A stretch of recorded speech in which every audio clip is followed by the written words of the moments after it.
আসসালামু আলাইকুম। জানিয়ে দেব এই মুহূর্তে হাতে পাওয়া সর্বশেষ ভয়ঙ্কর কিছু আন্তর্জাতিক আপডেট বাংলা সংবাদ। শুরুতেই থাকছে সংবাদ শিরোনাম। শুরুতেই জানিয়ে দেব ইরানের দফায় দফায় হামলা, ইসরায়েল জুড়ে বিস্ফোরণ। জানিয়ে দেব অবিরাম সাইরেন বাজছে ইসরায়েলে, ব্যাপক বিস্ফোরণ। এরপর রয়েছে ১২৫ বিমান দিয়ে ইরানে মার্কিন হামলা। সর্বশেষ থাকছে রাশিয়ার সেই প্রস্তাব রাখলে এই পরিস্থিতিই পড়তো না ইরান। এখন শুনছিলেন সংবাদ শিরোনাম, এবার বিস্তারিত। প্রিয় দর্শক, আপনি যদি এই চ্যানেলে নতুন হয়ে থাকেন, ভিডিওটি দেখতে দেখতে চ্যানেলটি সাবস্ক্রাইব করে আমাদের সাথেই থাকুন। ইরানের দফায় দফায় হামলা, ইসরায়েল জুড়ে বিস্ফোরণ। ইসরায়েলের দফায় দফায় হামলা চালিয়েছে ইরান। এতে দেশটির বিভিন্ন প্রান্তে বিস্ফোরণের শব্দ পাওয়া গেছে। এছাড়া বিভিন্ন এলাকায় হামলার সতর্কতার সাইরেন বেজে ওঠে। সোমবার 23 জুন আল জাজিরার এক প্রতিবেদনে তথ্য জানানো হয়েছে। ইসরায়েলের সংবাদ মাধ্যম জানিয়েছে, ইসরায়েলের আসদোদ ও লাসিস শহরের ক্ষেপণাস্ত্র হামলা চালানো হয়েছে। সংবাদ মাধ্যম টাইমস অফ ইসরায়েল জানিয়েছে, দক্ষিণ ইসরায়েলের আসদোদ এলাকায় ব্যালিস্টিক ক্ষেপণাস্ত্র ছোড়া হয়েছে। এছাড়া জেরুজালেম শহরের দক্ষিণ লাসিস শহরে হামলা চালানো হয়েছে বলে জানিয়েছে ওয়াই নেট নিউজ। ইরানের এই হামলার শহরে ব্যাপক ক্ষয়ক্ষতি হয়েছে। বার্তা সংস্থা রয়টার্স জানিয়েছে, জেরুজালেম এলাকায় আরও বিস্ফোরণের শব্দ শোনা গেছে। ইসরায়েলি সামরিক বাহিনী জানিয়েছে, ইরান থেকে একের পর এক ক্ষেপণাস্ত্র হামলা করা হয়েছে। এর ফলে সেন্ট্রাল ও দক্ষিণ ইসরায়েলে বিমান হামলায় সতর্কতা সাইরেন বেজে উঠেছে।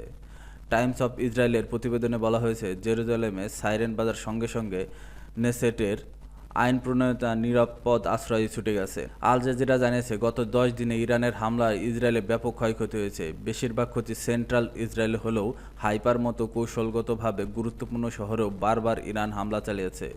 প্রতিবেদনে বলা হয়েছে, গতকাল আকাশের প্রতিরক্ষাকে ফাঁকি দিয়ে হামলা চালিয়েছে ইরান। ফলে এ সময় কোনো সাইরেন বাজেনি। হামলার পরে ইসরায়েলি সেনাবাহিনী নিশ্চিত করে যে এটি একটি ইরানি ক্ষেপণাস্ত্র ছিল, কেন ভুলবশত ছোড়া প্রতিরক্ষা ক্ষেপণাস্ত্র নয়। গত 13 জুন ইরানের হামলা চালায় ইসরায়েল। দেশটির এই হামলায় পরমাণু সামরিক ও আবাসিক এলাকার ব্যাপক ক্ষয়ক্ষতি হয়। এতে 400-র বেশি ইরানি নাগরিক নিহত হন। নিহতদের মধ্যে উচ্চপদস্থ সামরিক কর্মকর্তা, পরমাণু বিজ্ঞানী ও সাধারণ মানুষ রয়েছে। ইরান ওই হামলার পরপরই পাল্টা প্রতিক্রিয়া শুরু করে। 23 জুন পর্যন্ত অপারেশন ট্রু প্রমিস 3 এর আওতায় ইরান ইসরায়েলে মোট 21 দফায় পাল্টা ক্ষেপণাস্ত্র হামলা চালিয়েছে। অবিরাম সাইরেন বাজছে ইসরায়েলে, ব্যাপক বিস্ফোরণ। ইসরায়েলে টানা বেজে চলেছে সাইরেন, আর একের পর এক শোনা যাচ্ছে বিস্ফোরণের শব্দ। ইসরায়েলের সামরিক বাহিনী জানিয়েছে, ইরান থেকে একের পর এক ক্ষেপণাস্ত্র ছোড়া হয়েছে। এর জেরে সেন্ট্রাল ও দক্ষিণ ইসরায়েলে অনেক এলাকায় বিমান হামলা সতর্কতা হিসেবে সাইরেন বেজে ওঠে। বিশেষ করে আসদোদ ও লাসিস শহরে এবং পশ্চিম জেরুজালেমের কাছাকাছি কয়েকটি জায়গায় ইরানের ক্ষেপণাস্ত্রের আঘাত এনেছে। টাইমস অফ ইসরায়েল জানিয়েছে, জেরুজালেমে সাইরেন বাজা মাত্রই ইসরায়েলি সংসদের সদস্যরা দ্রুত নিরাপদ আশ্রয়ে চলে যান। ইসরায়েল অধিকৃত পশ্চিম তীরে সোমবার 23 জুন সাংবাদিকদের রিপোর্ট করা নিষিদ্ধ করা হয়েছে। তাই অনেকেই পাশের দেশ জর্ডান থেকে খবর সংগ্রহ করছেন।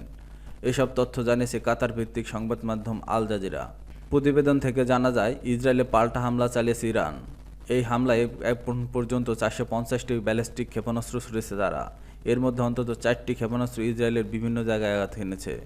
সেখানকার মানুষজন জানিয়েছে, টানা 35 মিনিট ধরে সাইরেনের আওয়াজ শোনা যায় এবং সেই সঙ্গে প্রবল বিস্ফোরণের শব্দ। তবে ক্ষয়ক্ষতির সঠিক তথ্য এখনও জানা যায়নি, কারণ ইসরায়েলের সেনাবাহিনী কোনো ভিডিও বা তথ্য প্রকাশ করার নিষেধাজ্ঞা দিয়েছে। তাই বাইরের দুনিয়া সঠিকভাবে জানতে পারছে না আসলে কী ঘটছে। গত 10 দিনে ইরানের হামলায় ইসরায়েলে বড় ধরনের ক্ষতির মুখে পড়েছে। সবচেয়ে বেশি ক্ষতি হয়েছে সেন্ট্রাল ইসরায়েলে। তবে হাইপার মতো গুরুত্বপূর্ণ শহরেও বারবার হামলা হয়েছে। প্রতিবেদনে আরও বলা হয়েছে, গতকাল ইরান আকাশ প্রতিরক্ষা ব্যবস্থা ফাঁকি দিয়ে একে হামলা চালায়। সেই সময় কোনো সাইরেন বাজেনি। পরে ইসরায়েলের সেনাবাহিনী নিশ্চিত করে যে এটি একটি ইরানি ক্ষেপণাস্ত্র ছিল। এটি ভুল করে ছোড়া নিজের প্রতিরক্ষা ক্ষেপণাস্ত্র ছিল না। 13 জুন ইসরায়েলে ইরানের একটি বড় ধরনের হামলা চালায়। এতে দেশটির পরমাণু স্থাপনা, সামরিক ঘাঁটি ও আবাসিক এলাকার ব্যাপক ক্ষয়ক্ষতি হয়। মারা যায় 400-র বেশি মানুষ। নিহতদের মধ্যে উচ্চপদস্থ সামরিক কর্মকর্তা, পরমাণু বিজ্ঞানী ও সাধারণ মানুষ রয়েছে। এই হামলার পর ইরান দ্রুত প্রতিক্রিয়ার নামে অপারেশন ট্রু প্রমিস 3 নামে এক অভিযানে অধীনে 23 জুন পর্যন্ত ইসরায়েলের উপর 21 দফা ক্ষেপণাস্ত্র হামলা চালিয়েছে। পরিস্থিতি এখনও উত্তপ্ত। 125 বিমান দিয়ে ইরানে মার্কিন হামলা। ইরানের পরমাণু স্থাপনায় হামলা চালিয়েছে যুক্তরাষ্ট্র। দেশটির এই অভিযানে সব মিলিয়ে অন্তত 125 বিমান অংশ নিয়েছে। সোমবার সংবাদ মাধ্যম সিএনএনের এক প্রতিবেদনে এ তথ্য জানানো হয়েছে। প্রতিবেদনে বলা হয়েছে, ইরানের অপারেশন মিডনাইট হ্যামার পরিচালনা করছে যুক্তরাষ্ট্র B-2 স্টিলথ বোমারু বিমান দিয়ে। এই অভিযান পরিচালনা হয়েছে।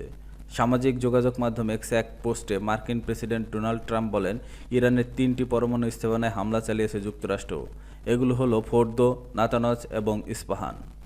ট্রুথ সোশ্যালে এক বার্তায় ট্রাম্প বলেন, আমরা ইরানের 3টি পারমাণবিক স্থাপনা ফোর্দো, নাতানজ এবং ইস্পাহানে আমাদের অত্যন্ত সফল হামলা সম্পন্ন করেছি। সব বিমান এখন ইরানের আকাশসীমার বাইরে রয়েছে। সিএনএন জানিয়েছে, যুক্তরাষ্ট্রের এই হামলায় B-2 স্টিল বিমান ছাড়া আরও বিভিন্ন বিমান অংশ নিয়েছে। এর মধ্যে ট্যাঙ্কার, যুদ্ধবিমান সহ বিভিন্ন বিমান রয়েছে। সব মিলিয়ে অভিযানে মার্কিন সামরিক বাহিনীর 125টির বেশি বিমান অংশ নিয়েছে। প্রতিবেদনে বলা হয়েছে, অভিযান 7টি B-2 বোমারু বিমান অংশ নিয়েছে। এসব বিমানের প্রতিটি 2টি করে বাংকার বিধ্বংসী বোমা বহন সক্ষম, যার প্রতিটি বোমার ওজন 30,000 পাউন্ড। এছাড়া অভিযানে জ্বালানি ভরা ট্যাঙ্কার, নজরদারি উড়োজাহাজ ও যুদ্ধবিমান অন্তর্ভুক্ত ছিল। এদিকে ইরানের মার্কিন হামলার প্রতিক্রিয়া জানিয়েছে ইরানের সর্বোচ্চ ধর্মীয় নেতা আয়াতুল্লাহ আলী খামেনি। তিনি ইসরায়েলের বিরুদ্ধে শান্তি অব্যাহত থাকবে বলে প্রতিশ্রুতি দিয়েছেন। ইসরায়েলের সঙ্গে যোগ দিয়ে ইরানের পারমাণবিক স্থাপনায় মার্কিন হামলা চালানোর পর এটি তার প্রথম সামাজিক মাধ্যমে দেওয়া বিবৃতি। সামাজিক যোগাযোগ মাধ্যম এক্সে পোস্ট করা এক বিবৃতিতে তিনি বলেন, জয়নিস্ট শত্রুরা একটি বড় ভুল করেছে, গুরুতর অপরাধ করেছে। এটিকে শাস্তি দিতেই হবে এবং তারা শাস্তি পাচ্ছে, এটি এখনও শাস্তিই পাচ্ছে। পোস্টটির সঙ্গে একটি জ্বলন্ত ভবনের পটভূমিতে আগুনে পুড়ে যাওয়া একটি খুলির ছবি শেয়ার করা হয়েছে। এটার উপর ডেভিড তারকা চিহ্ন আঁকা রয়েছে, যা ইসরায়েলের প্রতীক হিসেবে পরিচিত। গত 13 জুন ইরানে হামলা চালায় ইসরায়েল। দেশটির এই হামলায় পরমাণু, সামরিক ও আবাসিক এলাকায় ব্যাপক ক্ষয়ক্ষতি হয়। এতে 400-র বেশি ইরানি নাগরিক নিহত হন। নিহতদের মধ্যে উচ্চপদস্থ সামরিক কর্মকর্তা, পরমাণু বিজ্ঞানী ও সাধারণ মানুষ রয়েছেন। ইরান ওই হামলায় পরপর পাল্টা প্রতিক্রিয়া শুরু করে। 23 জুন পর্যন্ত অপারেশন ট্রু প্রমিস 3 এর আওতায় ইরান ইসরায়েলে মোট 21 দফায় পাল্টা ক্ষেপণাস্ত্র হামলা চালিয়েছে।